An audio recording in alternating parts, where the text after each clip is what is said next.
La Voz de América presenta.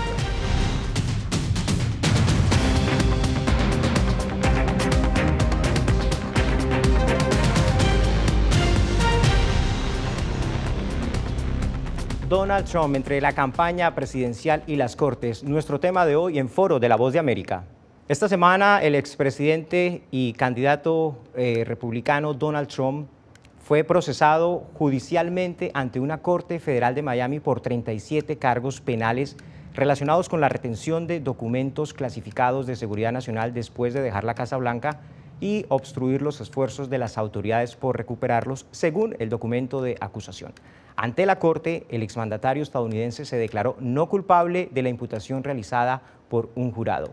Para analizar los desafíos legales e implicaciones políticas del caso judicial del expresidente Donald Trump, nos acompañan en el estudio la doctora Frances Colón. Ella es demócrata y trabaja para el Center for the American Progress Action. Es integrante también del Consejo Presidencial de Asesores del presidente Joe Biden en Ciencia y Tecnología y trabajó también como asesora del exsecretario de Estado John Kerry durante el gobierno de Barack Obama. Bienvenida, y ella pues va a tener la visión demócrata de este caso. Y del lado republicano nos conectamos con Anthony Verdugo. Él es estratega republicano, experimentado en campañas del Partido Republicano y fundador y director ejecutivo de la Coalición de Familias Cristianas. Lo tenemos vía telefónica, y también estamos en el área de Washington con Manuel Retureta, abogado criminalista y litigante, además de comentarista de diferentes medios de comunicación. A todos ustedes, bienvenidos, y quiero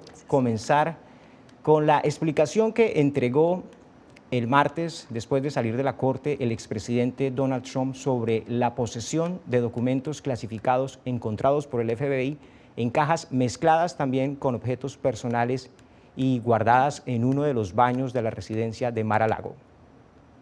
No había tenido la oportunidad de revisar todas las cajas. Es un trabajo largo y tedioso, toma mucho tiempo, lo cual estaba preparado para hacer, pero tengo una vida muy ocupada. Esa era la explicación que daba el expresidente Donald Trump, pero quiero comenzar contigo, Manuel. Ante una corte, ¿podría el expresidente Donald Trump desestimar los cargos por retención deliberada de información de defensa nacional, simplemente diciendo que no tuvo tiempo para revisar las cajas que sacó de la Casa Blanca? No, la ley es clara, es retención de información de defensa nacional, es retención de otros documentos también, y lo que lo cargan, además de eso, es actos para tratar de ocultar, esconder y producir documentos falsos sobre esos documentos que estaban buscando. Por un año y medio, desde que él salió de la oficina, esos eran documentos de la propiedad de los ciudadanos de los Estados Unidos. Él, como cualquier otro presidente, podía haber pedido revisar eso, podía haber hablado con los archivos de los Estados Unidos, pero mantenió posesión de eso. Y durante ese tiempo no lo cargaron.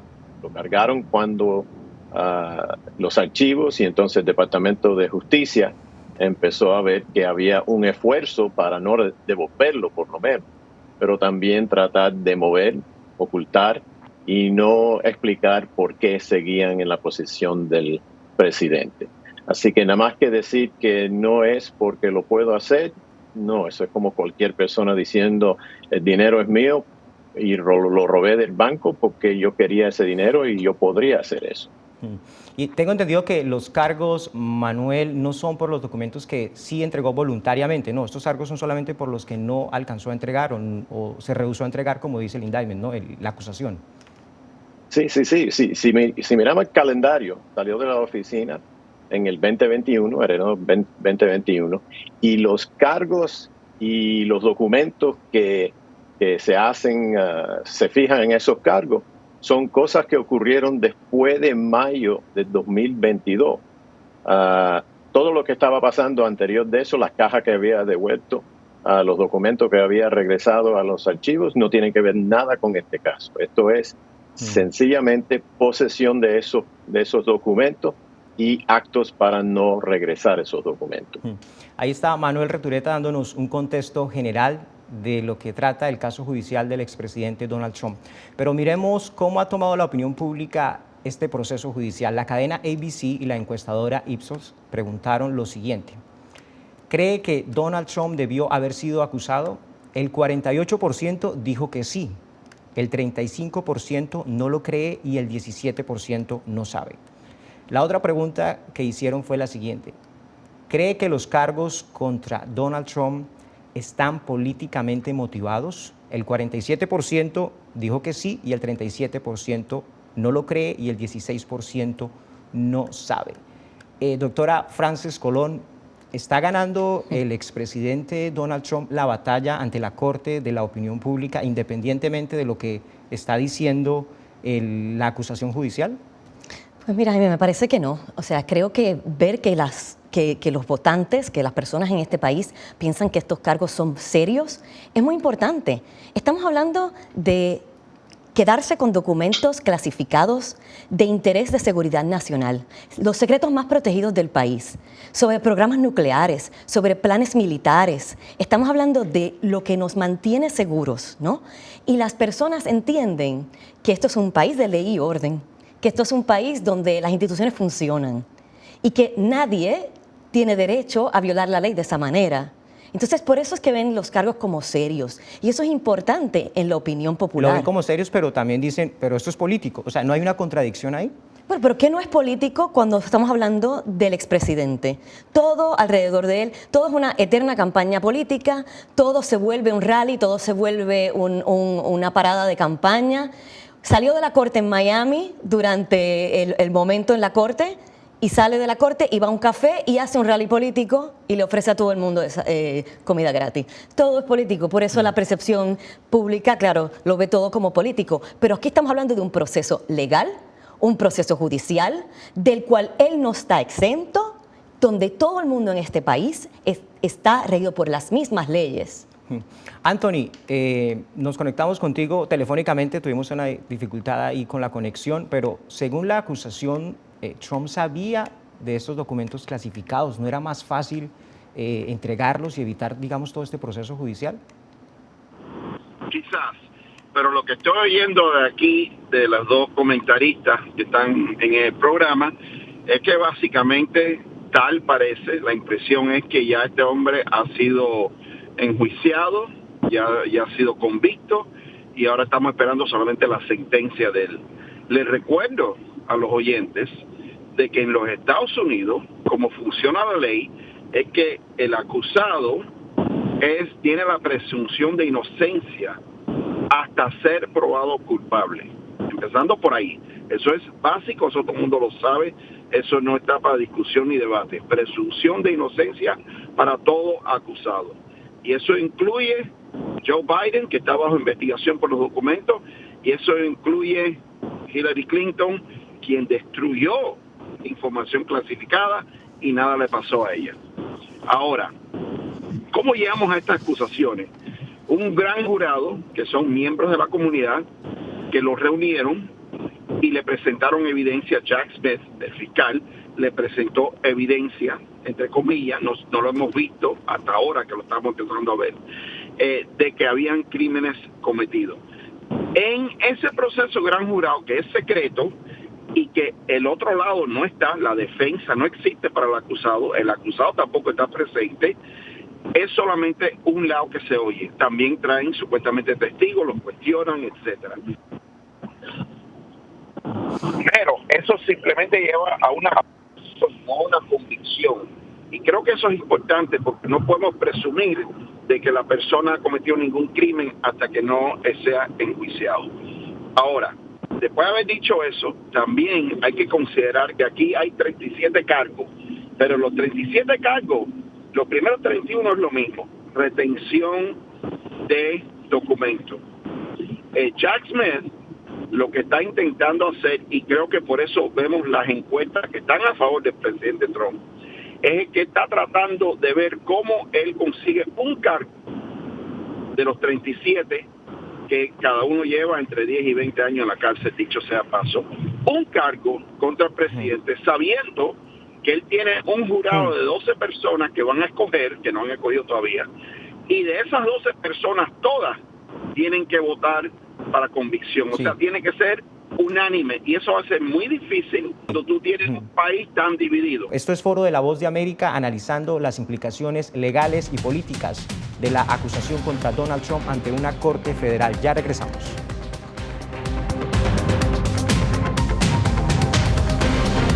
Fui detenido con acusaciones de traición a la patria y luego fui sentenciado y condenado a 13 años de prisión. Es una sensación totalmente inhumana, es una sensación como de estar muerto en vida realmente. ¿Qué sientes cuando tocas? Cuéntame. Pues me siento contento, siento que puedo expresar mis emociones.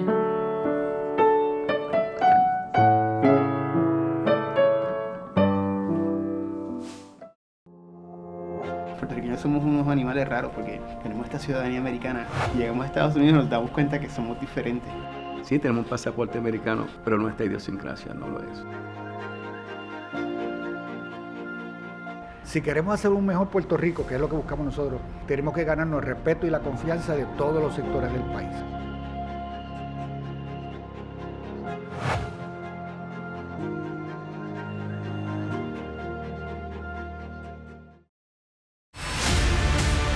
No concibo una democracia sin periodistas. El libreto manda a un conflicto constante con la prensa independiente, con los medios de comunicación. Periodismo, la prensa libre importa. Una coproducción de La Voz de América con nuestras afiliadas en la región. Se ejerció esta profesión con mucho miedo. ¿Cuántos periodistas van muertos ya? Por decir la verdad. Disponible en vozdeamerica.com. Día a día, desde la capital de Estados Unidos y donde se producen las noticias que más te impactan. Ciudadanos latinoamericanos que residen en... La Voz de América te conecta con El Mundo al Día. Los hechos más allá de la noticia, para que tomes decisiones bien informadas, en el lenguaje que quieres, donde quieras y como lo prefieras. Conéctate con El Mundo al Día.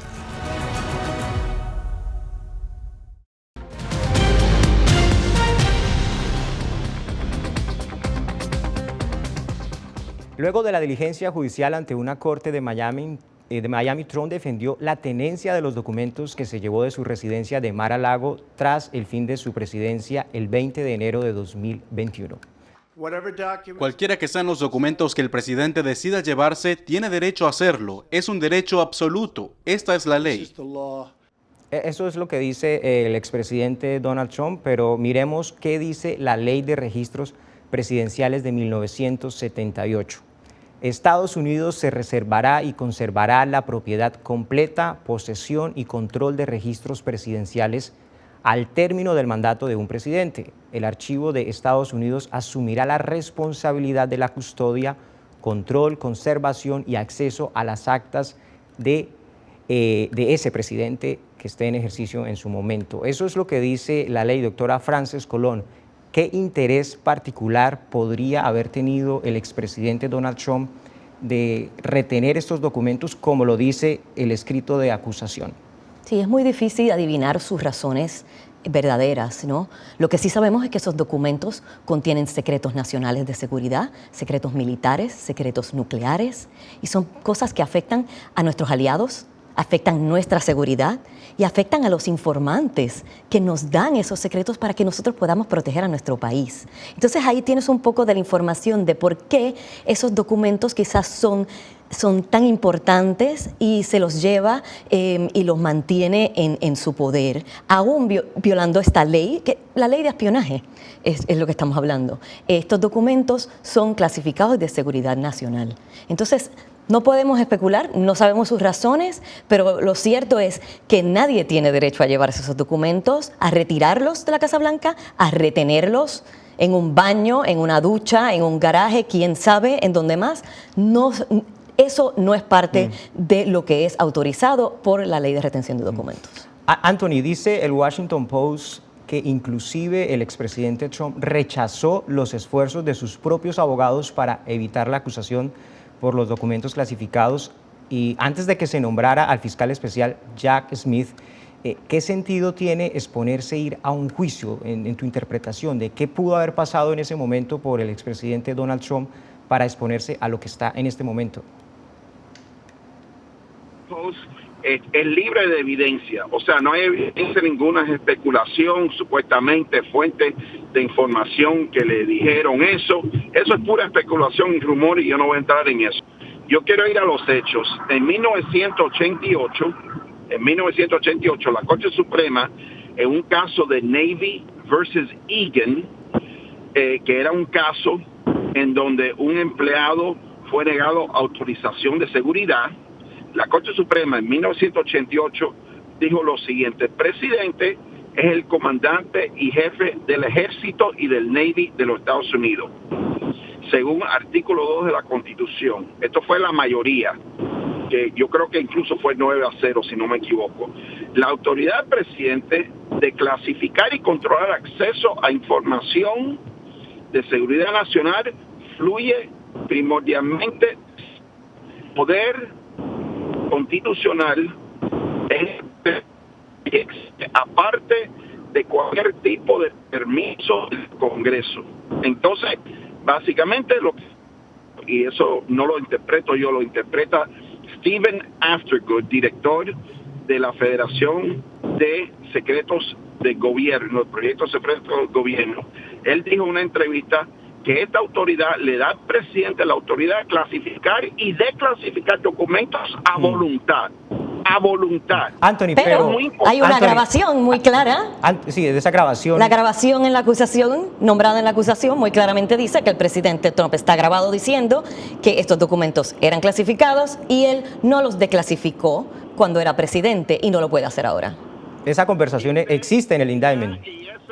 Y bueno, y nosotros tenemos 17 audios, 17 grabaciones en donde supuestamente se alega que el presidente de los Estados Unidos está hablando de soborno, que él aceptó de países y gobiernos en la extranjera. ¿En dónde nos deja eso, señores? Yo no creo que esta señora ha oído el audio, o quizás... No sé, he escuchado, hay un caso del presidente, no hay un caso. Por eso no podemos caer en alegaciones, porque si estamos hablando del caso que sí existe. Anthony, lo que pasa es que estamos refiriéndonos a un documento. Yo tengo 17. Bueno, esperamos el caso, no lo hemos visto. Anthony, la verdad es que estamos refiriéndonos a un documento judicial con el que un jurado lo vota, o sea, es un jurado, es gente del público los que lo aprueban, y el expresidente Donald Trump tuvo que presentarse ante la Corte. Yo quiero preguntarle a Manuel Retureta, ¿existe algún paralelo entre el caso de Donald Trump en el manejo de la información clasificada o confidencial con el caso, por ejemplo, de Hillary Clinton, que lo menciona mucho en el Partido Republicano, ellos haciendo también un paralelo de estos dos casos? ¿Son equiparables o no? Bueno, vamos a empezar con decir que hay algo que tenía Hillary que no debía haber tenido y por eso hay un paralelo. Vamos a decir que para argumentar eso es el caso. Acuérdate, había un presidente que tenía esa oficina desde el 2016 hasta el 2020 y ese presidente tenía un departamento de justicia que ese presidente había apuntado el fiscal general, uno que se llama William Sessions y después William Barr. Y ese presidente tenía lo mismo en la mente sobre Hillary Clinton y la preocupación que él tenía sobre los correos electrónicos y cualquier otra cosa que ella tenía. Y durante esos 4 años, ese presidente que se llama Donald J. Trump no sacó un fiscal especial, no sacó una investigación, ese departamento de justicia que estaba debajo del control de la administración de Trump. Así que si hay algún paralelo, vamos a empezar con el departamento de Donald J. Trump, que analizó eso, que tenían todo el esfuerzo y las personas que podían investigar eso de los Estados Unidos y decidieron que no. Si puedo responder un poquito a lo que dice Anthony. Anthony, yo trabajo en este mundo todos los días. El sistema criminal de los Estados Unidos es el mejor del mundo y yo nunca, como un abogado defensor, tendría el pensamiento de llegar a una conclusión con un acusado antes que un jurado lo vaya a encontrar culpable. Lo que estamos hablando ahora son los cargos. Y lo que estamos viendo es que hay un fiscal que se llama Jack Smith, que se presentó delante de las cámaras para nada más que decir, estamos haciendo este trabajo, tenemos personas que tienen muchas calificaciones y dedicación para lo que están haciendo y le vamos a dar al acusado su derecho de un juicio rápido. Y él es inocente hasta que nosotros lo podemos probar culpable. Hay el otro lado de esto es Donald J. Trump tratando de derrotar las instituciones. Sí. Jack Smith no se presentó delante de las cámaras para decir que el expresidente era terrible y es culpable. No, pero Donald Trump se presentó delante de las cámaras para decir que Jack Smith era terrible. Es un fiscal de carrera, es decir, no es que haya llegado con la administración Biden. Pero bueno, esta conversación está muy interesante. Seguimos en Foro de la Voz de América y ya volvemos.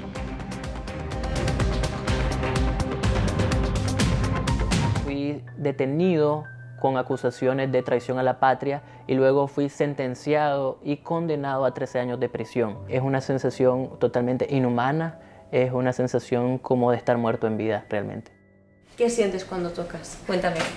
Pues me siento contento, siento que puedo expresar mis emociones.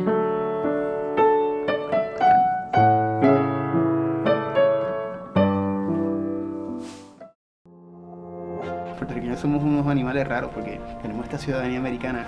Llegamos a Estados Unidos y nos damos cuenta que somos diferentes. Sí, tenemos un pasaporte americano, pero nuestra idiosincrasia no lo es. Si queremos hacer un mejor Puerto Rico, que es lo que buscamos nosotros, tenemos que ganarnos el respeto y la confianza de todos los sectores del país.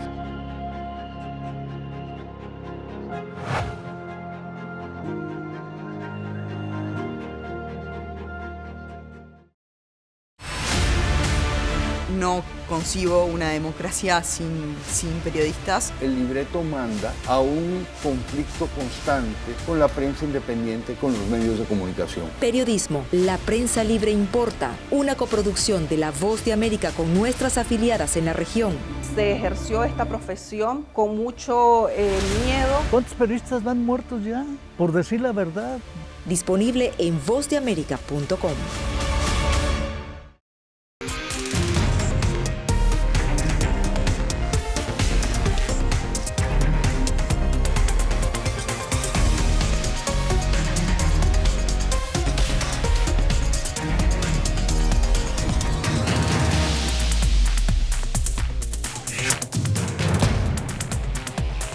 Venezuela 360, cada semana por La Voz de América.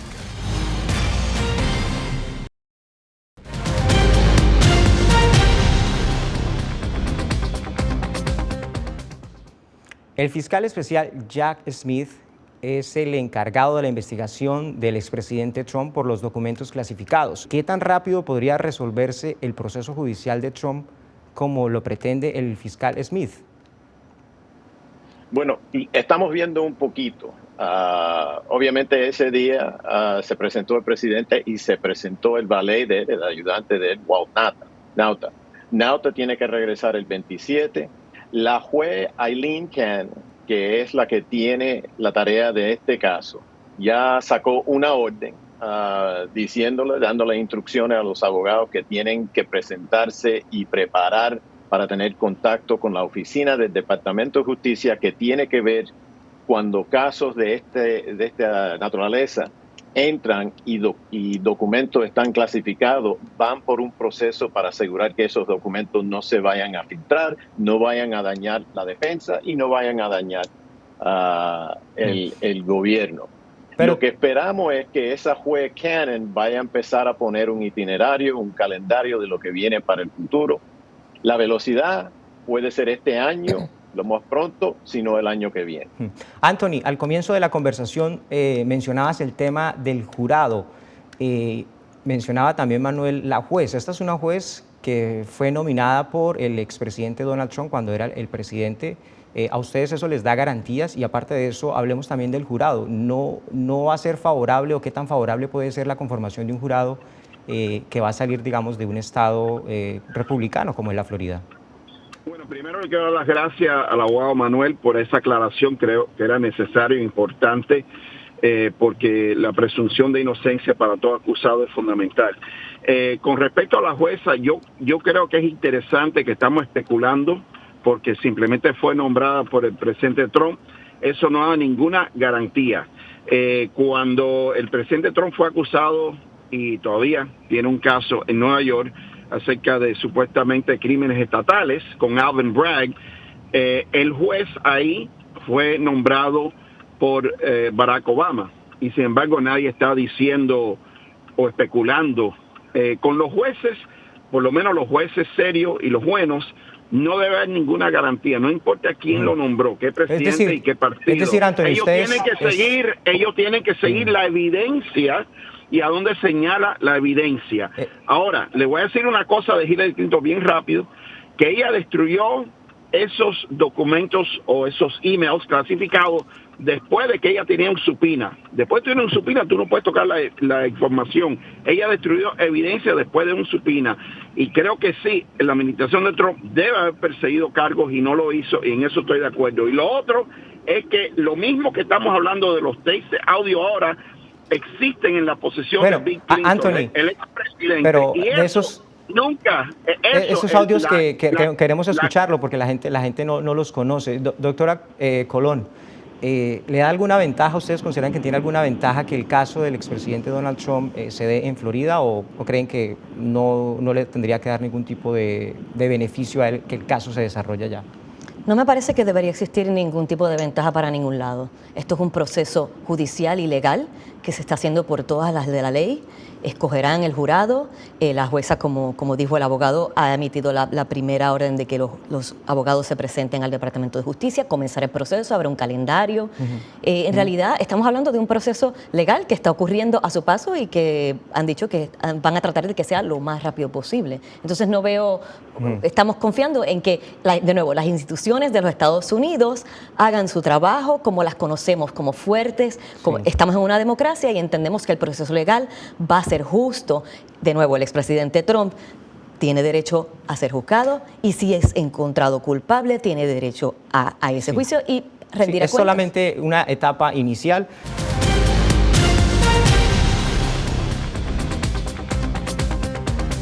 Fui detenido con acusaciones de traición a la patria y luego fui sentenciado y condenado a 13 años de prisión. Es una sensación totalmente inhumana. Es una sensación como de estar muerto en vida, realmente. ¿Qué sientes cuando tocas? Cuéntame. Pues me siento contento, siento que puedo expresar mis emociones.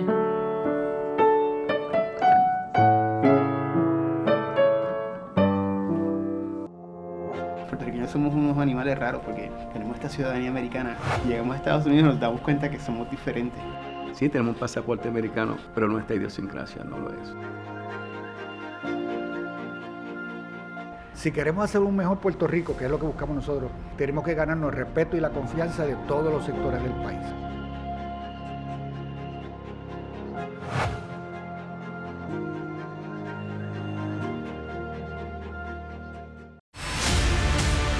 No concibo una democracia sin periodistas. El libreto manda a un conflicto constante con la prensa independiente, con los medios de comunicación. Periodismo, la prensa libre importa, una coproducción de La Voz de América con nuestras afiliadas en la región.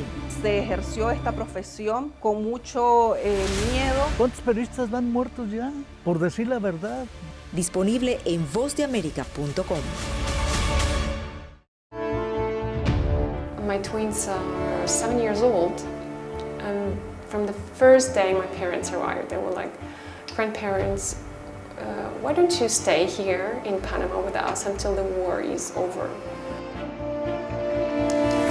Ucranianos en las Américas, de regreso al frente de batalla.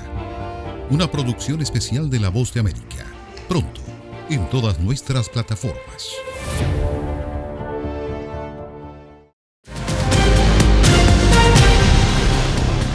Doctora Frances Colón, muchas gracias por acompañarnos. Anthony Verdugo, también muy amable por conectarse con nosotros. Y Manuel Retureta, esto es Foro de la Voz de América, analizando la situación del expresidente Donald Trump, un proceso judicial que se desarrolla en medio de una campaña presidencial. Y tenían ustedes ahí las visiones demócrata, republicana y una visión legal de este caso. Sigan con nosotros a través de nuestras redes sociales y a través de vozdeamerica.com.